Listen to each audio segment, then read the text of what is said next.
Football মাঠে যার উপস্থিতি বদলে দেয় ম্যাচের গল্প, সেই লিওনেল মেসির জীবনে এখন এক অন্য গল্প। গোল, অ্যাসিস্ট কিংবা ট্রফি নয়, এই মুহূর্তে আর্জেন্টাইন মহাতারকার সামনে সবচেয়ে বড় বাস্তবতা পরিবার। বাবার মৃত্যুর পর ফুটবল থেকে নিজেকে সরিয়ে নিয়েছেন মেসি। কবে ফিরবেন সেটি এখনও নিশ্চিত নয়। কখনো ফুটবল ছিল মেসির সব উত্তর, কিন্তু জীবনের কিছু প্রশ্নের সামনে ফুটবলও যেন হয়ে যান নীরব। বাবা হোর্হে মেসির মৃত্যুর পর শোকাহত মেসি ফিরেছেন নিজের শহর রোজারিওতে। যে মানুষটি ছিলেন তার বাবা, এজেন্ট এবং ক্যারিয়ারের শুরুর দিনগুলোর সবচেয়ে বড় আশ্রয়, তাকেই হারিয়েছেন ৬৮ বছর বয়সে। সেখানেই বদলে গেছে মেসির সিচুয়েশন। ইন্টার মিয়ামির হয়ে মাঠে নামার নির্দিষ্ট কোনো তারিখ এখনও ঘোষণা করেননি তিনি। অর্থাৎ ফুটবলকে আপাতত অপেক্ষায় রেখে পরিবারের পাশে থাকাটাই তার কাছে সবচেয়ে গুরুত্বপূর্ণ।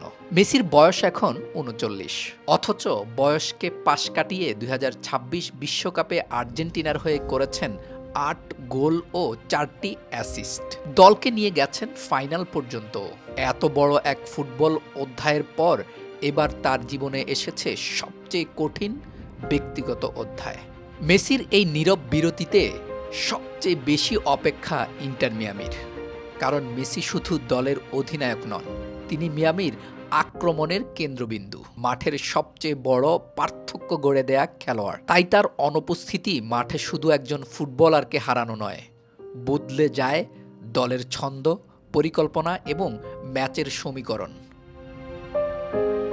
তবু মিয়ামির বার্তা স্পষ্ট, এই মুহূর্তে মেসির ওপর কোনো তাড়া নেই। কারণ একজন কিংবদন্তিকে মাঠে ফেরানোর চেয়ে একজন সন্তানকে তার শোক কাটিয়ে ওঠার সময় দেয়াই এখন বড়। ফুটবল অপেক্ষা করতে পারে, পরিবারের শূন্যতা অপেক্ষা করে না। মেসি কবে ফিরবেন তা সময় বলবে, তবে নিশ্চিত ফুটবল বিশ্ব তার অপেক্ষায় থাকবে।